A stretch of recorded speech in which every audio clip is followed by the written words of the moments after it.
चलो आज श्री राम कथा के अंतर्गत अरण्य कांड में अगस्त मुनि का आश्रम ये कथा सुनते हैं। सुतीष्णा मुनि से विदा लेकर राम, सीता और लक्ष्मण ने वहाँ से प्रस्थान किया। मार्ग में उन्होंने निवार, जल, कदम, कटहल, चाकू, अशोक, तिनिस, चिरीविल, महुआ, बेल, तंदू तथा अन्य अनेक जंगली वृक्ष देखे। विचित्र वनों, मेघमाला सदृश पर्वतमालाओं, सरिताओं तथा सरोवरों के नयनाभिराम दृश्य को निखारते हुए तथा 2 दिन महर्षि अगस्त के भाई के आश्रम में विश्राम करने के पश्चात वे अगस्त मुनि के आश्रम के निकट जा पहुँचे।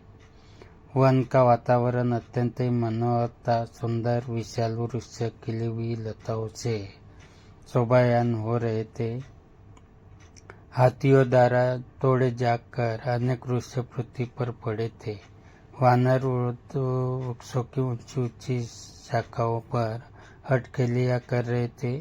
पक्षियों का मधुर कलरव चहु और सुनाई दे रहा था। हिंसक पशु भी हिरण आदि के साथ बहिर्भाव को छोड़कर कल्लोल कर रहे थे।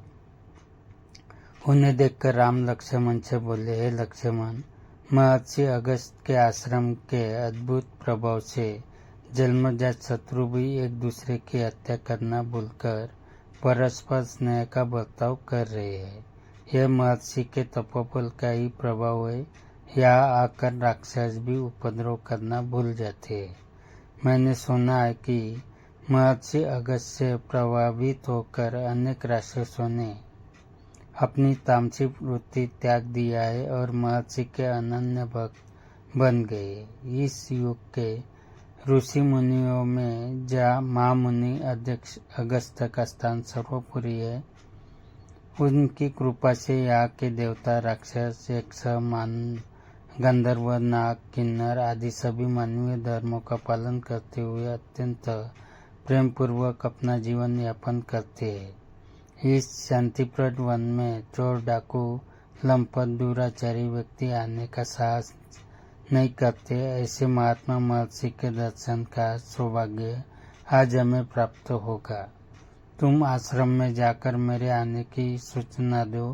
राम की आज्ञा पाकर लक्ष्मण आश्रम के भीतर गए और महर्षि के एक शिष्य से बोले, हे सौम्य, कृपा करके तुम महर्षि अगस्त को सादर सूचित करो कि अयोध्या के तेजस्वी सम्राट दशरथ के ज्येष्ठ पुत्र श्री रामचंद्र जी अपनी पत्नी जनक नंदिनी सीता के साथ उनके दर्शन के लिए पधारे हैं। वे आश्रम में प्रवेश की अनुमति की प्रतीक्षा कर रहे हैं। शिष्य से लक्ष्मण का संदेश सुनकर अगस्त मुनि बोले, तुमने यह अत्यंत आनंददायक समाचार सुनाया। राम की प्रतीक्षा करते हुए मेरे नेत्र थक गए थे। तू जल्दी से जाकर राम को सीता और लक्ष्मण के साथ मेरे पास ले आ। शिष्य राम, सीता और लक्ष्मण को लेकर मुनि के पास पहुंचा, जो पहले से ही उनके स्वागत के लिए कुटिया के बाहर आ चुके थे। तेजस्वी मुनि को स्वयं स्वागत के लिए बाहर आया देख राम ने श्रद्धा से सिर झुकाकर उन्हें प्रणाम किया। सीता और लक्ष्मण ने भी उनका अनुसरण किया। अगस्त मुनि ने प्रेम पूर्वक उन सबको बैठने के लिए आसन दिए। कुशल से पूछने तथा फल फूलों से उनका सत्कार करने के पश्चात वे बोले, हे राम, मैंने 10 वर्ष पूर्व तुम्हारे दंडक वन में प्रवेश करने का समाचार सुना था। उसी समय से मैं तुम्हारी प्रतीक्षा कर रहा हूँ। यह मेरा सौभाग्य है कि आज मेरी इस कुटिया में तुम जैसा धर्मात्मा, सत्यपरायण, प्रतिज्ञा पालक, पृथुभक्त अतिथि आया है। मेरी कुटिया तुम्हारे आगमन से धन्य हो गई है। इसके पश्चात महर्षि ने राम को कुछ दैवी अस्त्र शस्त्र देते हुए कहा, हे राघव, देवासुर संग्राम के समय से ये कुछ दिव्य अस्त्र मेरे पास रखे थे। आज ही इन्हें मैं तुम्हें देता हूँ। इनका जितना उचित उपयोग तुम कर सकते हो, अन्य कोई धर्मपरायण योद्धा नहीं कर सकता। इस धनुष का निर्माण विश्वकर्मा ने स्वर्ण और वज्र के सम्मिश्रण से किया है। ये बाण स्वयं ब्रह्मा जी ने दिए थे। सूर्य के समान देदीप्यमान ये बाण कभी व्यर्थ नहीं जाते। इंद्र के द्वारा प्रदत्त ये तरकस भी मैं तुम्हें दे रहा हूँ। इनमें अग्नि की भांति दाग बाण भरे हुए हैं। यह खड़ग कभी न टूटने वाला है, चाहे इस पर कैसा भी वार किया जाए। इन अस्त्र शस्त्रों को धारण करके तुम इंद्र की भांति अजय हो जाओगे। इनकी सहायता से इस दंडक वन में जो राक्षस है उनका नाश करो। राम ने महर्षि के इस उपहार के लिए उन्हें अनेक धन्यवाद दिए और बोले, मुनिराज, आपने मुझे इन अस्त्रों को योग्य समझा। यह आपकी मुझ पर अत्यंत अनुकंपा है, जो मैं अवश्य ही इनका उचित उपयोग करने का प्रयास करूंगा। मुनि ने कहा, नहीं राम, इसमें अनुकंपा की कोई बात नहीं है। तुम मेरे आश्रम में आने वाले असाधारण अतिथि हो। तुम्हें देखकर मैं कृतकृत्य हो गया। लक्ष्मण भी कम महत्वपूर्ण अतिथि नहीं है। ऐसा प्रतीत होता है कि इनकी विशाल बलिष्ठ भुजाएं विश्व पर विजय पताका फहराने के लिए ही बनाई गई है। और जानकी का तो पति प्रेम और पतिनिष्ठा संसार की स्त्रियों के लिए अनुकरणीय आदर्श है।